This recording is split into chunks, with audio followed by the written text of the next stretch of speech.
And that's all installed. We now have the seats, seat belts, extinguisher, the center console. It's looking pretty awesome. This is a great interior.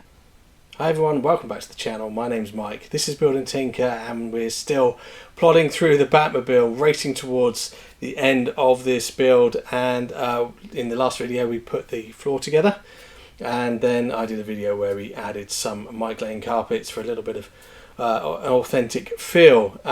So we are now ready to start assembling the rest of the interior, and in today's video we're going to be covering the seats. There are two of them. They're pretty much the same, so I'll build one on camera and then I'll just do the other one off camera and show you the end result. There's also a few other interior components. So issues 69 to 74.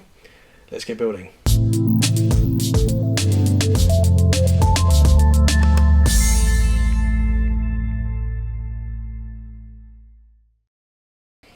And here's the finished floor with the carpets installed and the center console ready to go.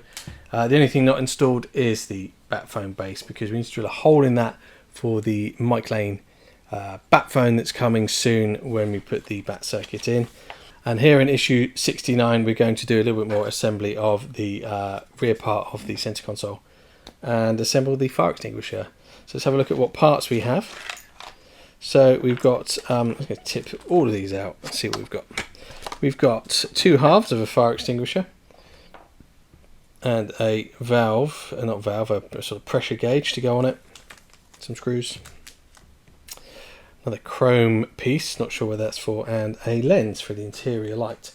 Now the car doesn't actually come with a functioning interior light, however the Bat circuit does add function to that light. It comes with an LED and a housing, which is quite cool. So to start with, we are actually going to install that light panel. So it's this clear lens here, and it's installed with a single screw. It goes in from the rear, literally, it's very obvious. There's a little screw post, a little screw hole, and then we drop the lens into that aperture. And we are going to be using a AFP screw. So let's get that. Should have got that screw ready first, really. One little screw hole in the rear there, and there we are. We have that nice lens. The next step is to bring the three parts of the fire extinguisher together. So again, quite easy. There's a front and a rear and a couple of posts that literally just push together like so, and then our gauge goes onto the front and sits here. Doesn't have, it's missing a sticker really. It could do with a little, you know, a sticker with a needle and some numbers on it. This is attached with a screw through the rear of the extinguisher, and it goes on to here. But before we do that, there's this chrome piece, which is the sort of extinguisher mount. Now that has to go a particular way up. So there are some bits that stick out that the extinguisher is going to sort of drop into. They need to be towards the top, so it goes in like that. We've got these mounting pieces at the top and then a bit of a gap at the bottom. The extinguisher goes over the top of all of that, and then we hold that together while we take a TP screw, which I also failed to get ready in time. So let's get that out now and load up our screwdriver and get that piece installed.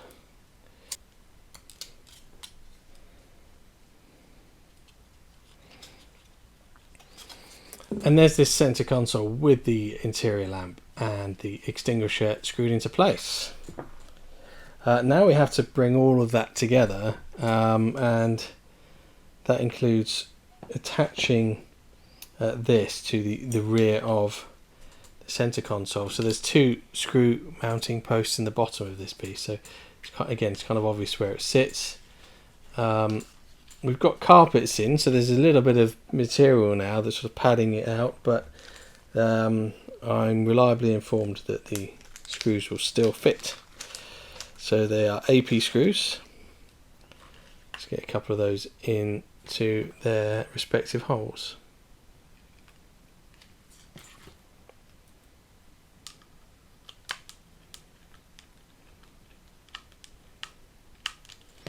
Okay, so those screws do fit. What I would suggest is applying, squeeze these two components together as you're screwing it in, so that you're compressing the carpet.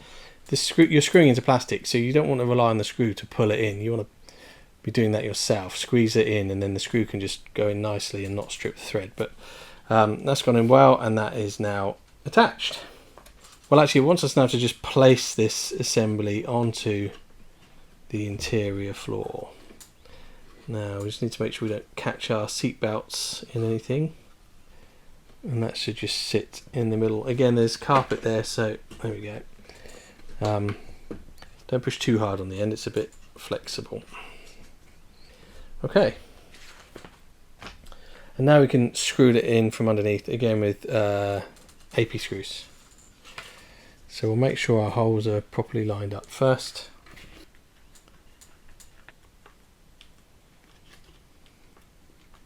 And that's the center console installed into place and looking great. Now we know there's a hole we're going to be needing to drill into this shortly, so I might do that very soon, but that's part of the bat circuit install, and I need to get those instructions out.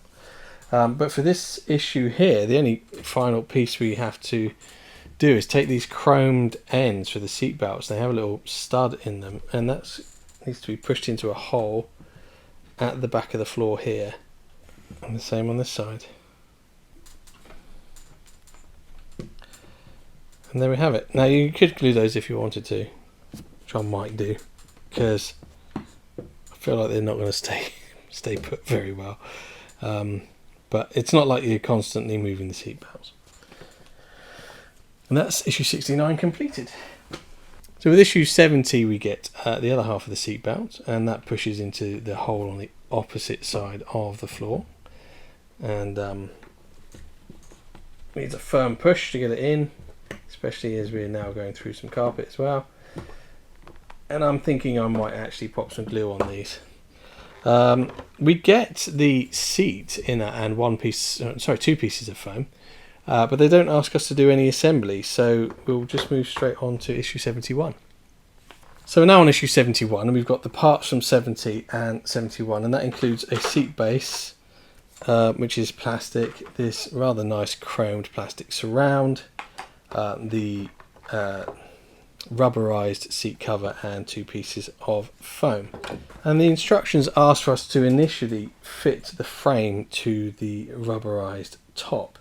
The frame has these sort of lugs that stick out, and they each have a screw hole in them, and then in the rubberized insert we have these holes. So it looks like it is a case of offering this up the correct way round, and then getting those lugs through the holes in the rubber. As with all of these things, you've got some delicate components here, so I think it's just a matter of being very gentle, because we could snap some of these lugs off if we're not careful, because it is a tight fit.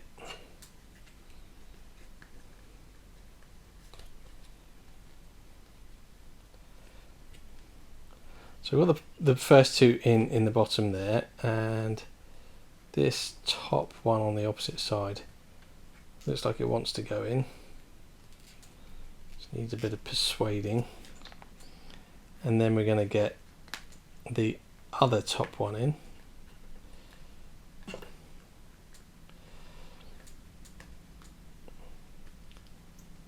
I think it's just about taking your time and not forcing anything. There we go. So we've got the top ones in here, the bottom two this side, and that just leaves the remaining bottom two. So we flex the frame out ever so slightly. There's one, and there's the other one. So that was pretty straightforward. With that assembled, we now take the foam. They're both called 70B, so they must both be the same. We put a piece of foam into each section of the seat, and then we put the plastic base over the top of all of that, and check that all of our screw holes line up, which they do. There are 6 AIP screws, These are slightly different from the other screws we've had in that they're kind of self-tapping.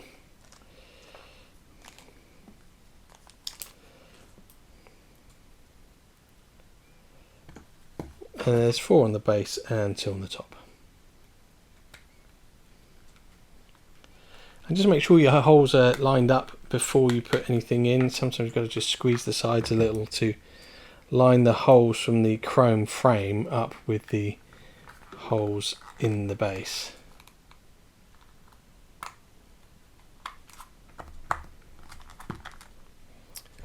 So I've had a bit of trouble with the top ones. I don't seem to want to screw in. It's almost like there's nothing there for them to screw into. Now I'm not sure if I've made a mistake, but I'll probably just check out on the next one. I know that's typical. The minute I say that, it goes in. So they are a bit fiddly, the top ones, to get lined up. The ones on the base of the seat were really easy, but if I'm honest, I would say that the screws in the top aren't even necessarily required. The chair's not going to fall apart if they weren't installed. Yeah, that one's gone in, the other one just doesn't want to. But I'm actually okay with that. That's going to sit quite nicely in there. So we're just going to offer this up. So this is the driver's seat, and there are 2 posts on the bottom. They line up with 2 holes in the floor. Anyone who watched my carpet installation video will know that I didn't line the holes up very well when I installed the carpet, and I think I was quite clear at the time that if you want to watch a video where someone does it properly, watch one from Will's workshop. 2 AP screws go in there. Let's get those installed.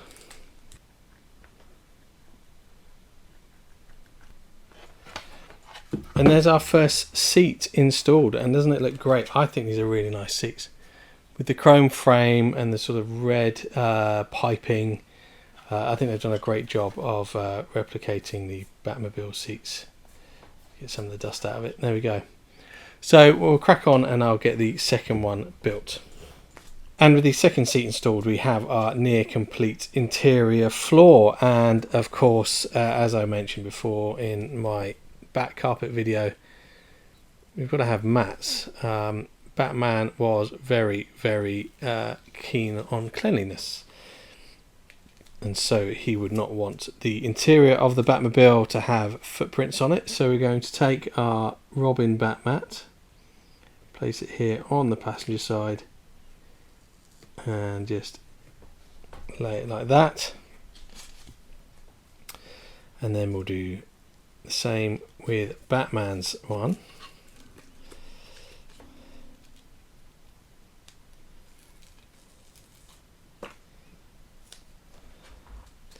Now for this I'm going to take the gas pedal out.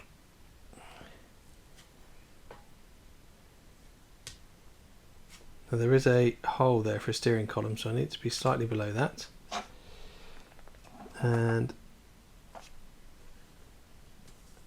what I should have done was put Batman's one in first, because that's going to determine the position for Robin's one, isn't it? So got that wrong. Yeah, I put it slightly high, but that's okay. The good thing about these, they have a removable adhesive, so we can just reposition that to match. There we go. So we now have a set of mats in our Batmobile, personalised for Batman and Robin, and maybe one day Robin will be old enough to drive and he can have a Robin mat on the other side. Right, with our brake pedal reinstalled, the interior is now complete, and that takes us to the end of issue 73. So let's do issue 74. Issue 74 gives us the rear bulkhead, and so we have this large piece here, along with let's get these bits out of the way, along with some brackets. So we have this interior light console bracket, apparently. interior light, some brackets for the actual bulkhead itself. There's 3 of those. Another interior light piece. 2 ejector seat pins. Now I didn't realise that the Batmobile had ejector seats. Although I should have done, because there's an episode where they eject the penguin out of the Batmobile. So I forgot about that one. So we're going to start with our... What's happened to my TV? It's gone to a screensaver. That's not very good TV. There we go. Got the Batmobile back. So we start by attaching 3 brackets to the rear bulkhead. Again, just like on the front bulkhead, these brackets have a hole in the top of this post, and they have a recess. The recess goes over these posts, and the hole needs to face upwards. And they go in with CP screws. We then take these 2 ejector seat pins. So they're sort of shaped with this circular piece on the end, and then on the end of this long rod is a pin which will go into these holes. So if we roll this over, there are 2 holes in the base of this, or the lower part of this bulkhead, and we need these tabs here to be facing downwards, so hopefully that makes sense. The magazine is reasonably clear, so that's fine. And then this whole assembly, how it is right now, is going to go onto the back of the floor, and it's going to sit. So we need to feed those ejector seat pins between the seat, or either side of that sort of center console part, so they feed down the side of the seat. And then our 3 brackets that we installed are going to line up with these 3 holes at the back, and then we'll just screw those in place. There's some CP screws. I'm going to put it on its side. I don't want to lay it upside down and have any parts break off. So there's 3 CP screws on the bottom. There's an AP screw that goes up at the top. I'll show you that in a second. We will be having to take this piece off. We'll need to get to that interior light to install an LED in there when we install the bat circuit, but I will put it on stock for now so you can see. So there's an AP screw goes in the middle here, and it just goes into the bulkhead, the bulkhead to the rear center console. So you don't need to over tighten it, it's only plastic. Okay, so this is called the interior light console, and there's a base plate that goes on it like that, so that these studs are sticking out, and then we screw that in place through the top using some AP screws. So let's get those ready. And with that in place, we can now take this chrome piece, which is the interior light, and push that into the aperture. That whole thing is then apparently just placed on top of here. I'm guessing there must be some screws at some point, but that sits on top of there. And yeah, some AP screws go into the top of that.